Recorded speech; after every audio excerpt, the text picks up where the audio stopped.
Hello dear students, good morning. Welcome back to the chemistry class. In today's sessions, we are going to discuss about the concept of a vapor pressure. Please note the concept of vapor pressure.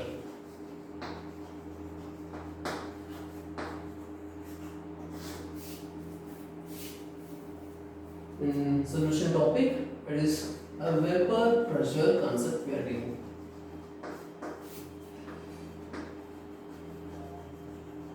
Vapor pressure. So in this concept, we are dealing with the definition of vapor pressure. What is the vapor pressure definition? Factors on which the vapor pressure is depends, and types, different types. That is vapor pressure of solid in liquid solution, vapor pressure of liquid in liquid solutions. So, what is meant by vapor pressure? What is the definition of this vapor pressure?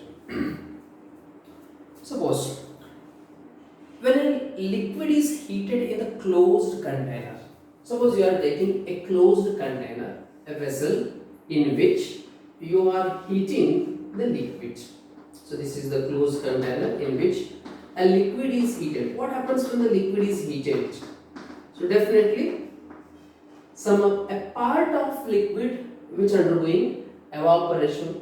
So a part of liquid is converted into its vapor. So when some of the liquids are converted into vapors, these vapors occupies these available space. Since the container is closed, these vapors cannot escape the container, therefore they get occupied in the available space.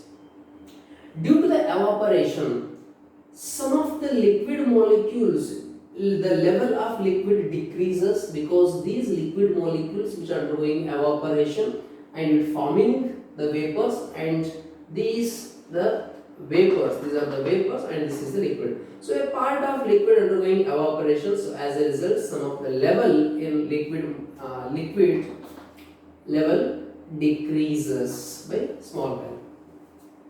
So here at the same time, as we know that these are the gaseous vapors, these moves randomly in all the directions. When these vapor molecules, when it strikes to the liquid surface, it gets condensed. So therefore, this process, the condensation process and evaporation process, both are taking place simultaneously. So this process proceeds, it takes place till a stage is reached where the rate of evaporation becomes equals to the rate of condensation. So forward reaction and backward reaction. In the beginning, both the reactions takes place but at different rate. So when equilibrium has been established, at equilibrium stage, the rate of evaporation becomes equals to a rate of condensation. At this equilibrium, the pressure exerted by the vapors, let us denote by P.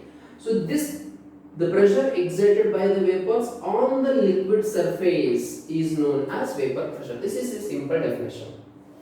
Yes, what is the definition? When a liquid is heated, some part of the liquids are converted into vapors. Since it is a closed vessel, those vapor molecules occupies the available space.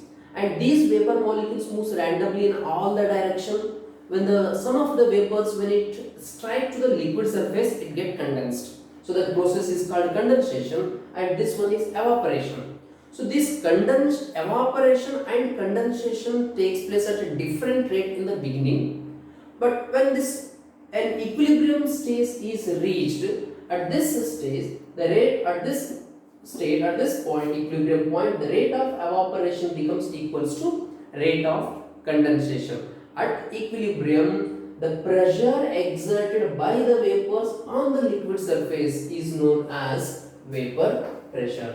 So what is the definition? You can note down the simple definition. So the pressure exerted by the vapors. So here definition: the pressure exerted by the vapors on the liquid surface,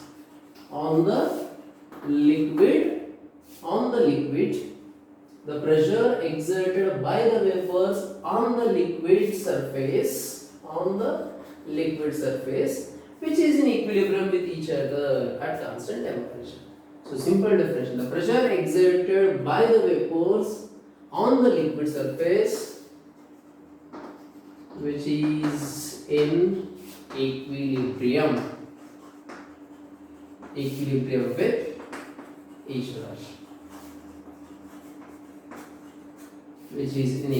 with each other. That means, so both the liquid and these vapors, these are in equilibrium with each other. The amount remains same. The rate of forward reaction becomes equals to rate of backward reaction. So this is the definition of vapor pressure. Is it clear?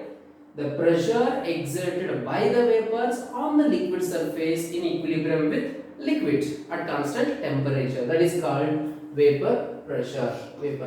One point here completed. That is definition. Now let us see the factors affecting the vapor pressure. Second point. So this vapor pressure, the factors on which the vapor pressure is depends. So here in this part, in the second case, in the factors, mainly two factors which affect the vapor pressure. Number one, nature of liquid.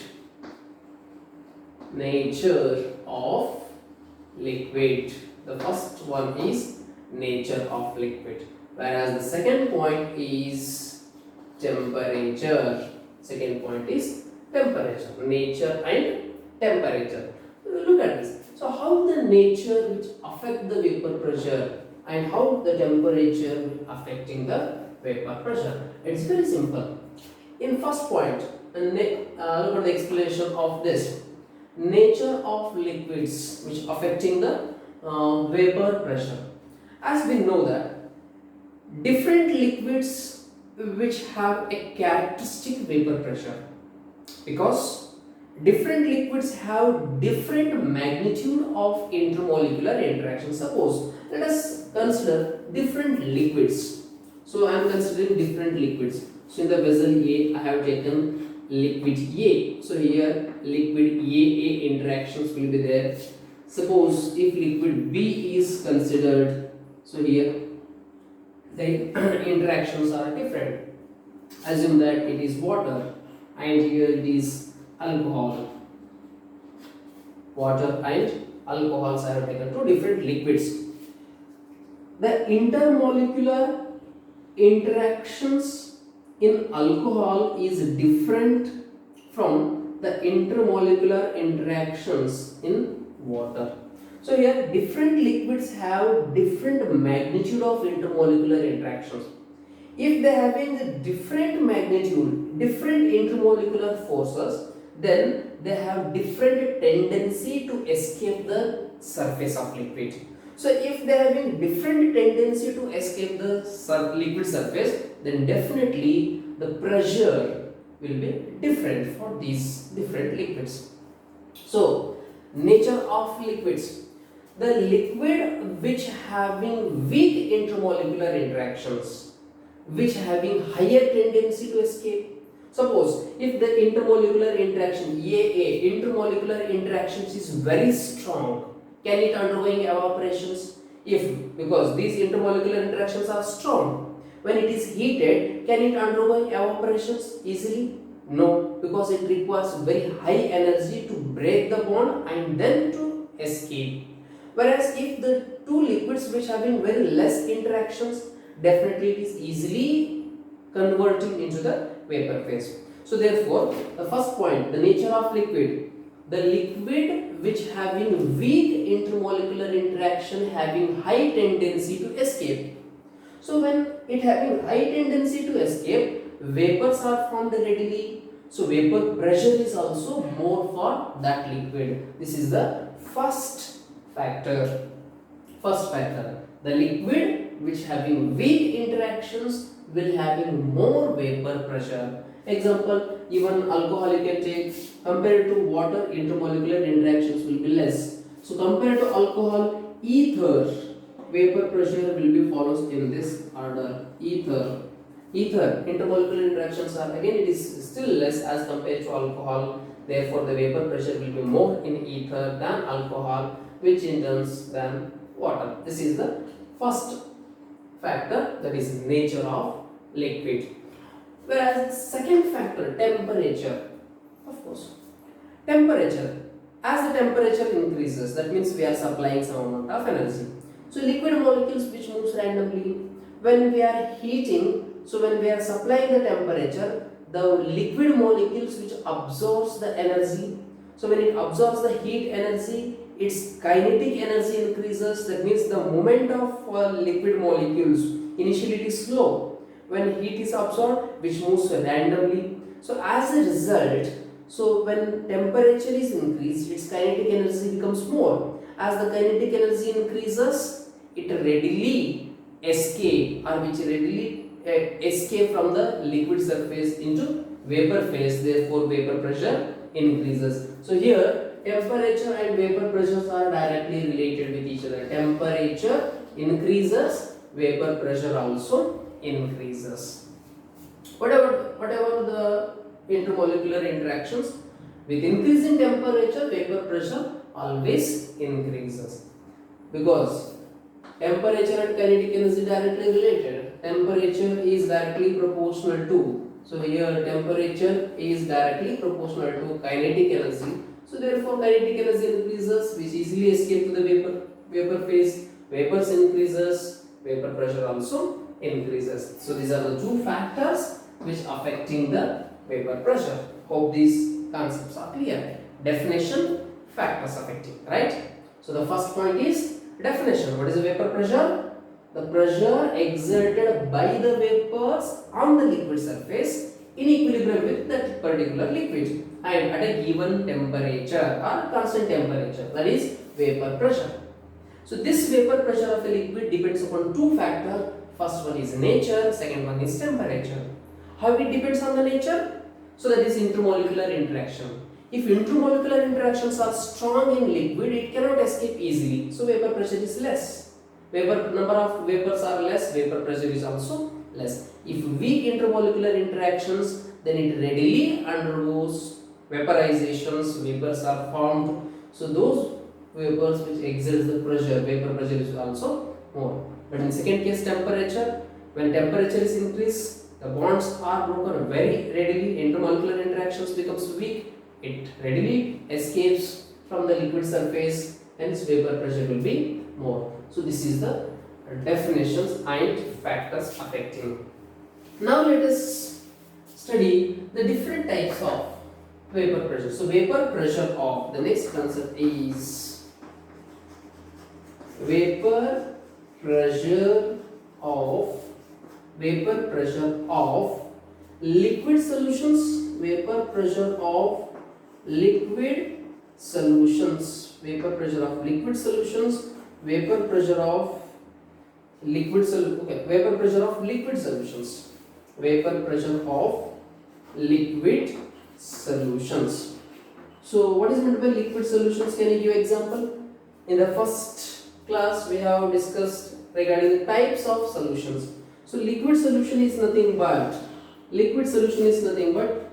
a solid, liquid or a gas is dissolved in liquid. The solvent must be, this is the solvent, the solvent must be liquid, whereas the solute may be a solid or a liquid or a gas. A solid is dissolved in liquid, a liquid is dissolved in liquid, or a gas is dissolved in liquid. So dissolution of gas in liquid we have already studied under the heading of Henry's law. So let us consider these two concepts. So when liquid is dissolved in liquid or solid is dissolved in liquid, so what about the vapor pressure? So here vapor pressure of liquid solutions, in that particularly vapor pressure of vapor pressure of liquid solutions, vapor pressure of solid liquid solution. First one, vapor pressure for liquid solutions, liquid solutions. In the second point, the vapor pressure of solid in liquid solution, solid in liquid, liquid in liquid, solid in liquid solutions. So these two we will discuss now. Vapor pressure of liquid solutions. Take the next heading. Vapor pressure of liquid solutions. In that, vapor pressure of a solution containing, vapor pressure of, first heading, vapor pressure of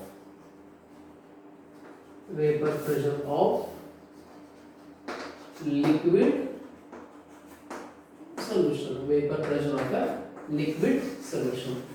In this, vapor pressure of a liquid solution, vapor pressure of a solution, vapor pressure of a solution containing, vapor pressure of a solution containing volatile solute. Simply we can write Raoult's law of a solution containing volatile solute. We can write a Raoult's law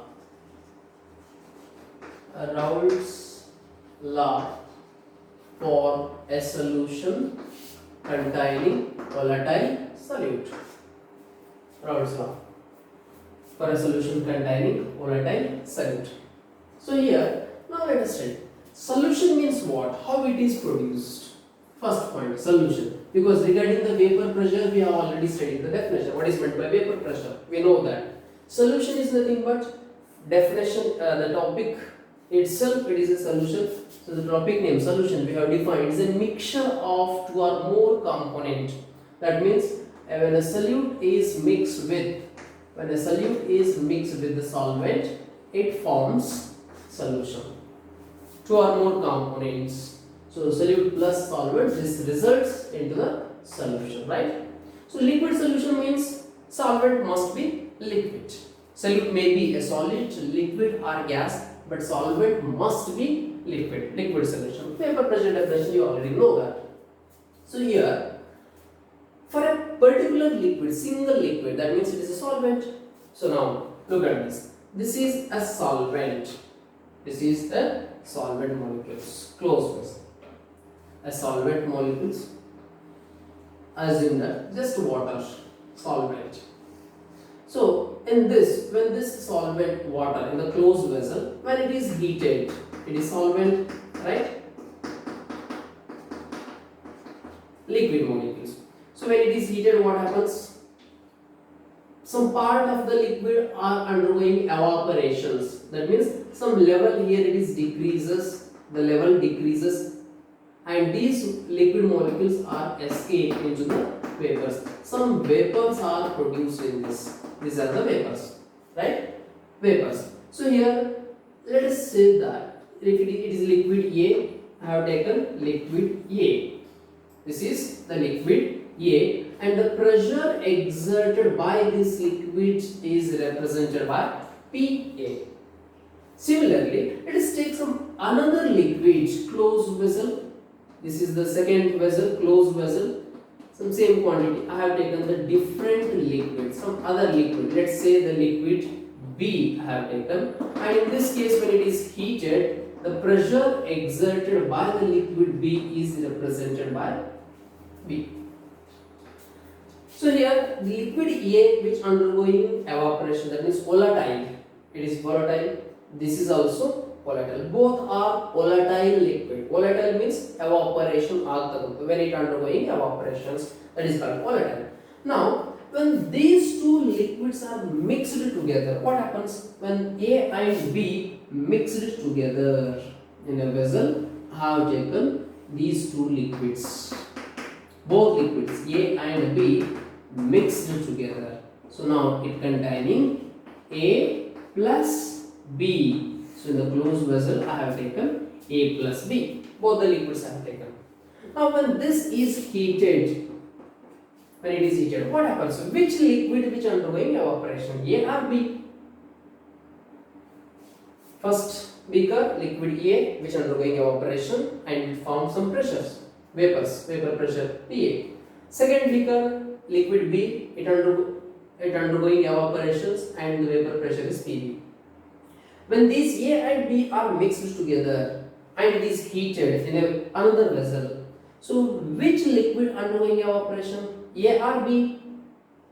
Both undergoing evaporation because both are volatile liquids, both undergoing vaporizations. So here the vapor phase consists of both liquid A and B forms vapors, so it containing pressure due to the component A as well as pressure due to the component B. So in this case the total pressure exerted is equals to PA plus PB. Can we write? Because the liquid A, liquid B, same quantity of liquids we are taking, the same vapor pressure will be exerted. When these two are mixed, both are volatile component. So both are volatile component. Solute must be liquid, so which undergoing vaporization. So solvent is water which undergoing vaporization. Solute is also an volatile compound. That means which also undergoing evaporation. In this case, the total vapor pressure is equals to PA plus PB. Right? We can write PA plus PB. Now, in this case, the Francois-Martin-Raoult, he gave a quantitative relationship between the partial pressure of the component with its mole fraction. I don't know how much quantity of A and B I have taken. So accordingly, the vapor pressure will be exerted. Assume that 10 ml of A liquid is taken and 90 ml of B is taken. Now 100% you can predict PA and PB. Which one is higher value? PB, because it is only 10 ml. The vapor pressure will be less according to the 10 ml. So only 10 ml means only small vapors are produced. So 90 ml of B, liquid B is more in quantity. So therefore vapors are also more, vapor pressure is also more. So the relationship between the partial pressure of the particular component is related with its mole fraction or its quantity. So this relationship is known as Raoult's law. This relationship is known as Raoult's law. So this is the relation. This quantitative relationship is known as Raoult's law, and which states that. So in the mixture of two volatile component, how much PA is present? So on which factor it depends? It depends upon its quantity. How much quantity of that liquid we have taken, according to that the vapor pressure will be exerted. Yes or no? Yes. So here, so this Raoult's law which states that this relationship between vapor pressure and mole fraction states that for a solution containing volatile liquid, this must be mentioned because two different cases. For Raoult's law for a solution containing volatile solute, and the second one is solution containing non-volatile solute. So now particularly in case of this volatile solute, Raoult's law for a solution containing volatile solute states that, or you can say Raoult's law for a solution containing two volatile components or liquid solution, it states that the partial pressure of each component is directly proportional to its mole fraction. Let's say X be the mole fraction of that particular component, mole fraction of A, and mole fraction of B. Now the partial pressure of A is directly proportional to mole fraction of A. Similarly, partial pressure of B is directly proportional to XB. Suppose you have taken different liquids A, B, C, D, etc. So in general we can write the partial pressure of ith component, any component X, partial pressure of any component is directly proportional to its mole fraction. Its mole fraction, ಅದರದೇ component ಇದ್ದಿರಬೇಕಲ್ಲಿ. So directly proportional to its mole fraction.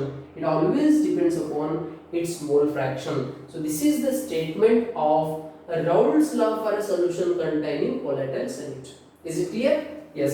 So at a constant temperature, at a given temperature, so Raoult's law for a solution containing containing volatile liquids, compulsory volatile liquids, it states that the partial pressure of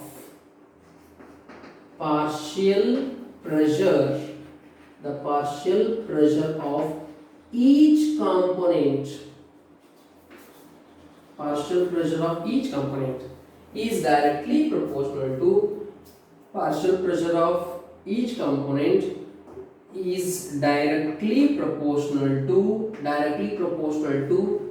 its mole fraction.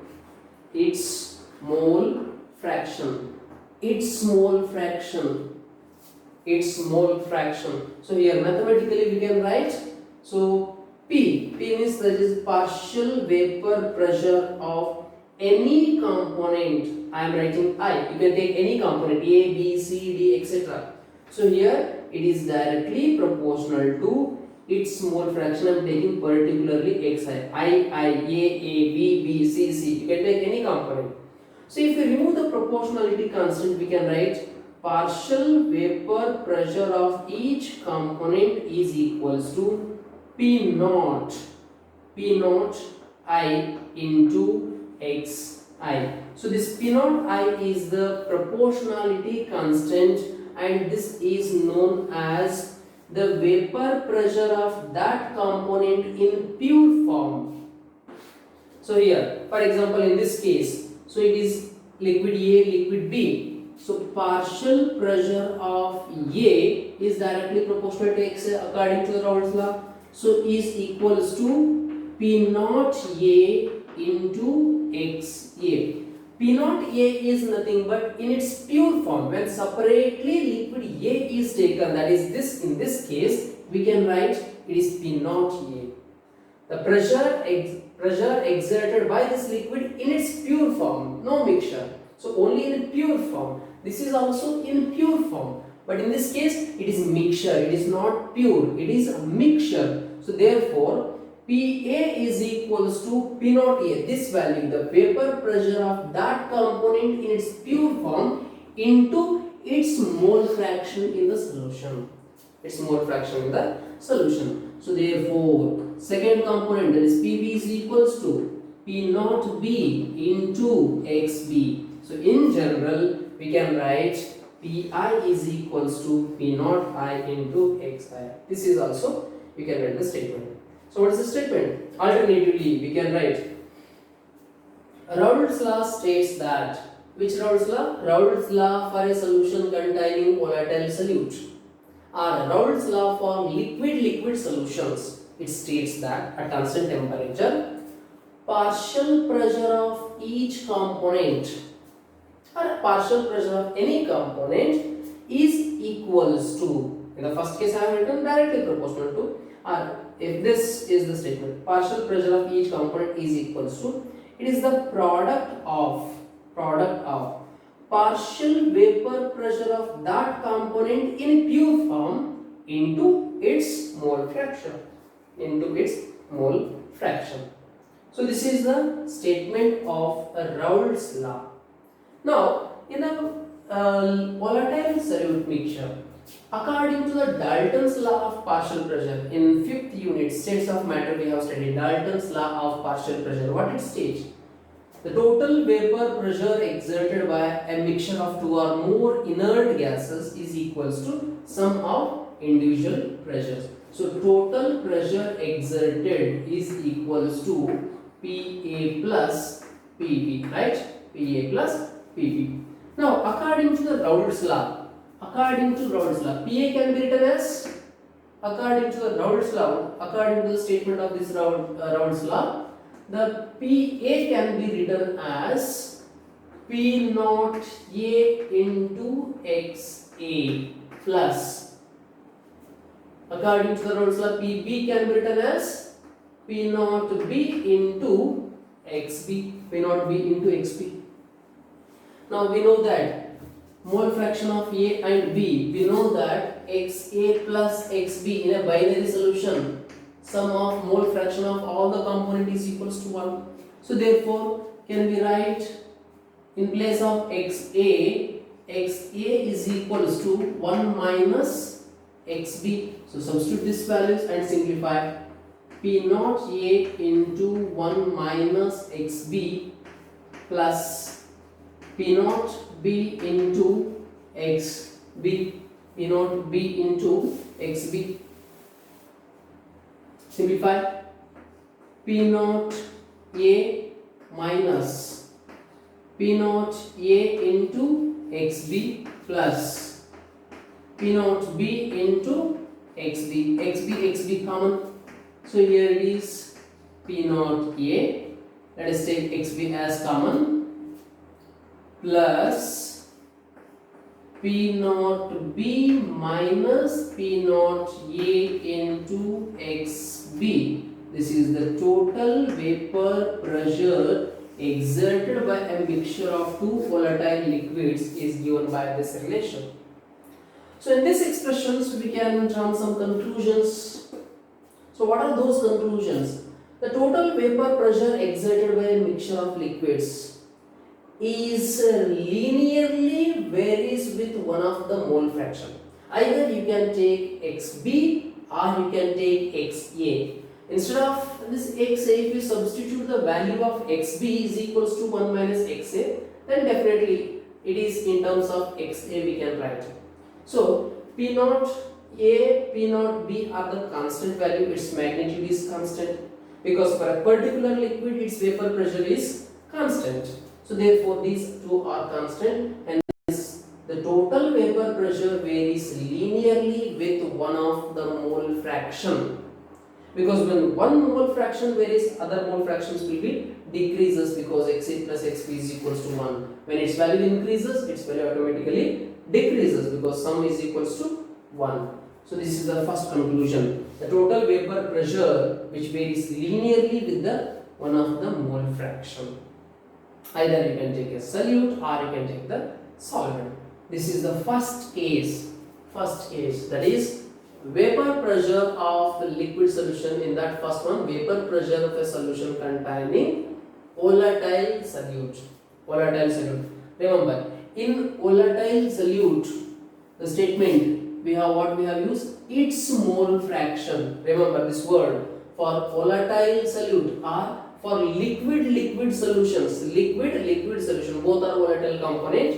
The partial vapor pressure is directly proportional to its mole fraction. Particularly I am highlighting its mole fraction. That is PA is equals to PA is directly proportional to XA. PB is directly proportional to XB. PC is directly proportional to XC. Pi is directly proportional to Xi. Its mole fraction. Any component, its mole fraction.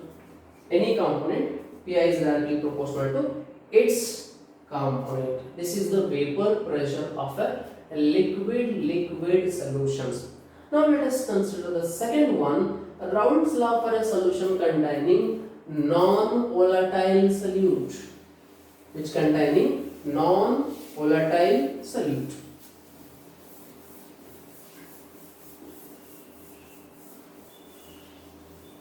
Vapor pressure of a solution containing, or Raoult's law for a solution containing non-volatile solute. Or you can say Raoult's law for a solution containing solid in liquid solutions. Because solid is do not undergo any evaporation. Solid is non-volatile component. It is understood. Solid is non-volatile component. Let us take liquid water. This is the liquid molecules. Liquid A. So initially I have taken this much of water, that is liquid A, and when it is heated, the same concept. When it is heated, some part of the liquid undergoing evaporation, the level will be decreased, and these vapors moves randomly in all the direction. It attains an equilibrium. At equilibrium point, the pressure exerted by the liquid is called as vapor pressure. Liquid A, the vapor pressure of A. I have taken only the pure liquid, therefore I can write P naught, that is in its pure form. Now I am talking about the solution. Solution means some of the solute is mixed. Suppose I have mixed some solute. This is the closed vessel, again the liquid A. This is the initial water molecules, water level, and to this I have added some solute. This is a solution. This is it is pure solvent. It is pure solvent, and I have taken some solution. Which type of solution? Liquid or solid liquid? If liquid both are volatile, that is we have discussed previously. Now I am taking solid in liquid solution. So I have added some of the solid. What happens when solid is added? Those solid molecules which enter into the solution. So this is the liquid molecules. Now it contains some of the solid molecules. These dots indicate some solid particles are present in the solution. Again, it depends upon the concentration also. So here this is the surface. As we know that evaporation is a surface phenomenon. That means the surface molecules which escape from the liquid surface into the vapor phase. It is a surface phenomenon. So initially in this liquid, 1, 2, 3, 4, 5, 6, 7, 8, 9, 10. Let's say 10 molecules, liquid molecules are present at the surface. So in this case, in solvent case, all the 10 molecules have tendency to undergo vaporization, evaporation. All the 10 molecules, because surface molecule. But in this case, in that 10 surface molecule, some of the molecules are replaced by solute particle. See here, in this 1, 2, 3, 4, 5, 6, 7, 8, 9, 10. So in this liquid molecule, some of the liquid is occupied. It is replaced by solute particles. Now what happens? Obviously, initially 10 molecules are undergoing evaporation. Now here only 6 molecules are undergoing evaporations. 1, 2, 3, 4, 5, 6. Here all the 10 molecules undergoing evaporation, the vapor pressure will be more. Now in this case, what about the vapor pressure? In which case the vapor pressure will be more? Solvent or solution? In which case the vapor pressure will be more? Solvent or solution? Yes, it is vapor pressure of solution. Let us denote S. PS, that means vapor pressure of solution. And it's not necessary, just you can represent P. So that is solutions. Okay, P naught and PS. It is for solution, it is for solvent. Now, among these two, pure solvent which having higher vapor pressure than solutions. Now you got the reason why the vapor pressure of solution decreases.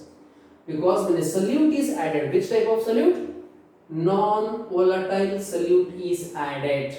When a non-volatile solute is added, the vapor pressure is decreased. Now in this case, the vapor pressure of any component, because two components are there, solution is nothing but solute plus solvent, two components are there, vapor pressure of A and vapor pressure of B we are going to discuss. So here the B, the solute component is non-volatile. When it is not undergoing vaporization, can it form its vapor? No.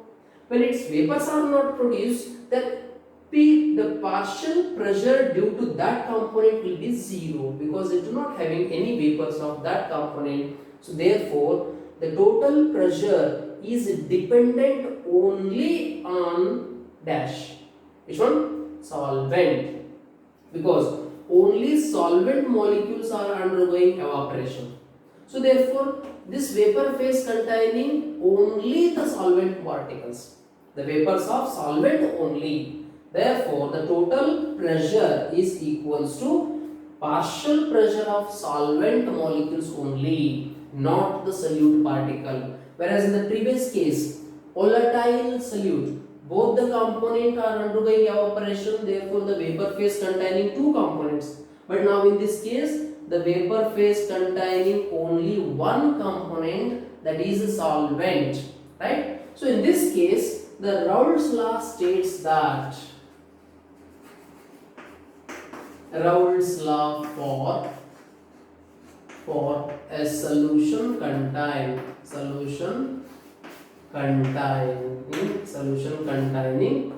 non-volatile solute. Raoult's law for a solution containing non-volatile solute, it states that what is P? Partial vapor, same statement, partial vapor pressure of each component or any component is directly proportional to not its mole fraction. In the previous case I have used its mole fraction, but here it is directly proportional to partial pressure of any component is directly proportional to mole fraction of solvent only. Mole fraction of solvent, not solute. In the previous case, partial vapor pressure of any component is directly proportional to its component, its mole fraction. But in this case, directly proportional to mole fraction of solvent only. So PA is directly proportional to XA, PB is directly proportional to XB, so and so on. PI is directly proportional to XA, directly proportional to XA. That means, so if you remove the proportionality constant, PI is equals to P naught A into XA. Yes, what is the Raoult's law? Raoult's law for a solution containing non-volatile solute states that the partial vapor pressure of any component is directly proportional to mole fraction of solvent only, mole fraction of solvent, not solute, mole fraction of solvent. Or else we can write partial pressure of any component is equals to, it is the product of partial vapor pressure of pure solvent into its mole fraction. So this is the statement for Raoult's law for a solution containing non-volatile solute. So both the statements are similar. The difference is, in volatile solute, Pi is directly proportional to Xi, whereas in case of non-volatile, Pi is directly proportional to not Xi, it is directly proportional to Xa. This is the difference between Raoult's law for a solution containing volatile and non-volatile solutes. So this is the concept of vapor pressure. Alternatively, so another alternative statements are also we have in terms of relative lowering in vapor pressure. That concept in colligative properties under separate heading we can study. Or else, upon rearranging, what happens is, so when it is rearranged, Pi divided by P naught A is equals to Xa. Subtracting both sides by 1 minus Pi by P naught A is equals to 1 minus Xa. 1 minus Xa is nothing but what? Xb. So simplify. P naught minus P. P naught minus P divided by P naught. P naught minus P by P naught is equals to Xb. This is the alternative statement of Raoult's law. So this is, so P naught minus P means what? P naught, that is pure form. P, that is solution.